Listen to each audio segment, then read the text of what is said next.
आने वाले बिहार विधानसभा के चुनावों में चिराग पासवान की एंट्री को लेकर जबरदस्त चर्चा चल रही है और यह अब तय हो चुका है कि लगभग चिराग पासवान बिहार की राजनीति में फिर एंट्री करेंगे। दरअसल चिराग पासवान की पार्टी से पार्टी स्तर पर उनको इस बात की मंजूरी मिल गई है कि आप विधानसभा का चुनाव लड़िए। अब सवाल यह उठ रहा है कि अगर चिराग पासवान बिहार की राजनीति में एंट्री करते हैं तो इससे महागठबंधन को बेचैनी क्यों हो रही है और महागठबंधन के और खास करके कांग्रेस के दलित प्लान पर क्या असर होगा, इसी को आज इस वीडियो में समझेंगे। नमस्कार, टीवी 9 बिहार पर मैं हूं आपके साथ भविष्य त्यागी। तो बिहार की राजनीति एक बार फिर से करवट लेने को तैयार है। सियासत का नक्शा बदल रहा है और इस बार मोर्चे पर हैं चिराग पासवान। लोक जनशक्ति पार्टी रामविलास के नेता, केंद्र में मंत्री और अब धीरे धीरे बिहार की गद्दी के संभावित दावेदार के रूप में उभरते चिराग की राजनीति अब दिल्ली के गलियारों से पटना के पावर सेंटर तक दस्तक दे रही है। दरअसल चिराग ने जब यह ऐलान किया कि वो विधानसभा चुनाव में उतर सकते हैं, हालांकि उन्होंने कहा कि अगर पार्टी कहेगी तो चुनाव लड़ेंगे। अब पार्टी स्तर पर उनको हरी झंडी मिल गई है और वो भी उन्होंने ये भी कहा कि एनडीए के साथ रहकर वो चुनाव लड़ेंगे। तब से सियासी विश्लेषकों के बीच हलचल बढ़ी हुई है।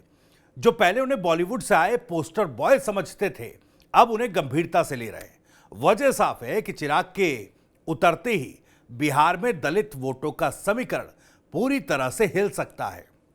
क्या दलित वोटों का एक तरीके से ध्रुवीकरण या वन वे ट्रैफिक होगा, यह सवाल है। बिहार में दलितों की आबादी लगभग 17% है। यह वो तबका है जो सत्ता बनाने और गिराने दोनों में निर्णायक भूमिका निभा सकता है।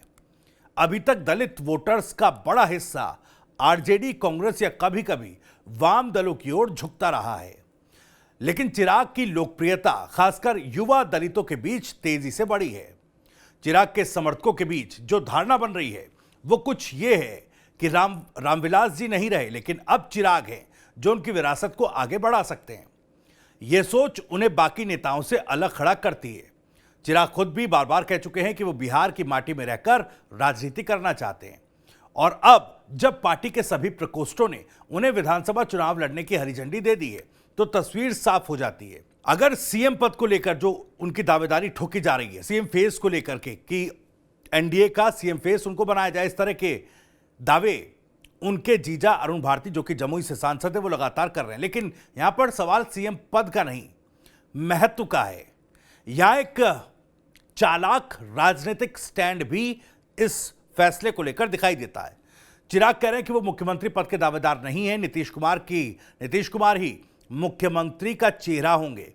लेकिन यही बात उन्हें और मजबूत बनाती है क्योंकि बिना किसी औपचारिक दावे के भी उनके समर्थकों में उनको लेकर मुख्यमंत्री मटेरियल की बात चल रही है।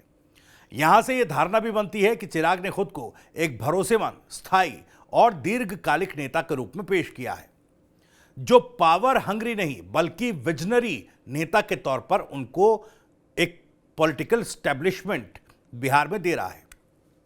अब देखिए, कांग्रेस की, खासकर राहुल गांधी की बेचैनी क्या है। कांग्रेस में हलचल मची है। राहुल गांधी की नजरें इस बार खास तौर पर बिहार के दलित और ईबीसी वोट बैंक पर है। यही वजह है कि 2025 की शुरुआत से अब तक राहुल गांधी 4 बार बिहार का दौरा कर चुके हैं और अगली बार फिर 6 जून को वो बिहार आ रहे हैं और इस बार नीतीश कुमार के गृह जिले नालंदा में संविधान संरक्षण सम्मेलन में हिस्सा लेंगे, जो कि दलित मुस्लिम ईबीसी वर्ग को साधने की एक बड़ी कोशिश के तौर पर देखा जा रहा है। राहुल गांधी जानते हैं कि मुस्लिम वोट पर तो अभी भी उनकी पकड़ बनी हुई है। वजह साफ है, बीजेपी का विरोध और इंडिया गठबंधन की सेकुलर छवि। लेकिन दलित वोटर अब भी कंफ्यूज है और ईबीसी तो पूरी तरीके से फ्लोटिंग कैटेगरी बन चुके हैं। यही वजह है कि राहुल गांधी का फोकस ईबीसी पर शिफ्ट कर रहे हैं, अपना फोकस वो, क्योंकि दलित स्पेस में अब चिराग की एंट्री ने मामले को थोड़ा सा एक तरीके से कहा जाए तो उलझा दिया है और जिस दिन यह औपचारिक ऐलान हो जाएगा कि चिराग वाकई बिहार का विधानसभा चुनाव लड़ने जा रहे हैं तो वाकई औपचारिक तौर पर यह मामला दलित स्पेस का पूरी तरीके से महागठबंधन के लिए उलझ जाएगा। अब देखिए, कांग्रेस की बिहार में ऐतिहासिक चूक क्या रही यह भी समझिए। एक वक्त था जब कांग्रेस के पास दलित नेताओं की भरमार थी। आजादी के बाद से कई दशक तक कांग्रेस ने दलितों को न सिर्फ आगे बढ़ाया बल्कि सत्ता में भी जगह दी। लेकिन जैसे जैसे मंडल राजनीति का उदय हुआ, कांग्रेस की पकड़ ढीली होती गई। क्षेत्रीय दलों ने जातियों के आधार पर राजनीति की और कांग्रेस उस दौड़ में पिछड़ती गई। अब कांग्रेस फिर से कोशिश कर रही है कि वो ईबीसी और दलित वोटर्स के बीच अपनी साख को मजबूत करे। लेकिन सवाल यह है कि क्या यह कोशिश समय रहते असर दिखा पाएगी? क्योंकि चिराग अब फील्ड में उतरने को तैयार हैं और राहुल अभी भी सम्मेलन कर रहे हैं। थोड़ा सा देखिए इसमें चिराग के राजनीतिक ट्रैक का रिकॉर्ड क्या रहा है, इस पर भी नजर डालते हैं। जो लोग चिराग को हल्के में लेते हैं उन्हें 2024 के लोकसभा चुनाव का नतीजा देखना चाहिए। अपनी पार्टी के विभाजन और सीमित संसाधनों के बावजूद चिराग ने साबित किया कि जनता के बीच उनकी पकड़ कम नहीं हुई। अकेले अपने दम पर एक सांसद के रूप में उभरे और बीजेपी ने भी उन्हें कैबिनेट में जगह दी। और चिराग का कद सिर्फ इसलिए नहीं बढ़ा कि वो रामविलास पासवान के बेटे हैं, बल्कि इसलिए भी कि उन्होंने हर कदम पर यह दिखाया है कि वो मुद्दों पर पकड़ रखते हैं, युवाओं के साथ कनेक्ट करते हैं और बिहार की जमीनी राजनीति को समझते हैं। अब एनडीए के लिए एक बोनस क्या है? देखिए, अगर चिराग पासवान बिहार की चुनावी राजनीति में, विधानसभा चुनावों में उतरते हैं तो एनडीए के लिए बोनस, महागठबंधन के लिए सरदर्द। अगर चिराग मैदान में उतरते हैं और दलित वोट बैंक में सेंध लगाते हैं तो इसका सबसे सीधा नुकसान आरजेडी और कांग्रेस को होगा। खासकर कांग्रेस जो पहले ही बिहार में हाशिए पर है। उसकी उम्मीदें राहुल गांधी की सक्रियता और संविधान संरक्षण जैसे भावनात्मक मुद्दों पर टिकी है। लेकिन चिराग का प्रैक्टिकल अप्रोच, ग्राउंड लेवल पर सक्रियता और बीजेपी से तालमेल उसे एक परफेक्ट बैलेंस वाला नेता बना सकता है। एनडीए के लिए स्थिति फायदे का सौदा बन सकती है। नीतीश कुमार का अनुभव, मोदी ब्रांड और चिराग का युवा कनेक्शन, तीनों मिलकर बिहार में एक शक्तिशाली गठजोड़ बना सकते हैं जिसमें जातीय समीकरण भी सधते हैं और जनाधार भी मजबूत होता है। अब देखिए, राहुल बनाम चिराग, क्योंकि खुद राहुल भी, कांग्रेस राहुल गांधी को भी एक युवा नेता के तौर पर पेश करती है। उधर आरजेडी में तेजस्वी हैं। लेकिन अब कांग्रेस जब इतनी सक्रिय हो रही है, बार बार राहुल गांधी के दौरे हो रहे हैं, सब तमाम दलित सम्मेलन हो, तमाम तरह के सम्मेलनों में राहुल गांधी अपनी जमीन को, बिहार में सियासी जमीन को मजबूत करने की कोशिश कर रहे हैं। अब अगर चिराग उतरते हैं तो राहुल बनाम चिराग, दो सोच की टक्कर, दो विचारधाराओं की टक्कर।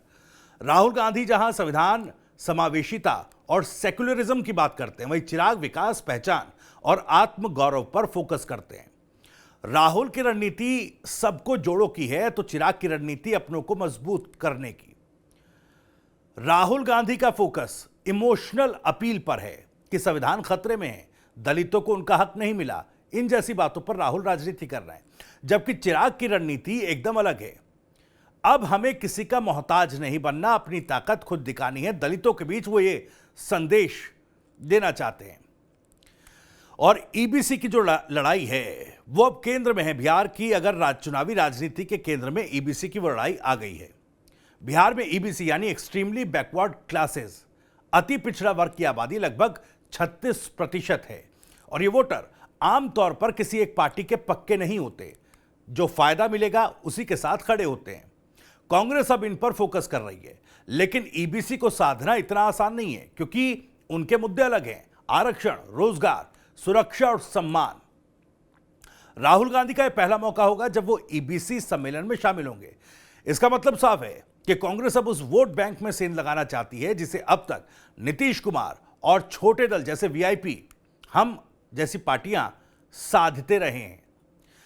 सवाल बड़ा है कि क्या चिराग बीजेपी को या नीतीश कुमार को मुख्यमंत्री पद फेस के उस खांचे में खुद को सेट कर पाएंगे, या नीतीश कुमार या बीजेपी के तमाम जो चेहरे हैं, जो मुख्यमंत्री के दावेदार हैं, उनको रिप्लेस कर पाएंगे।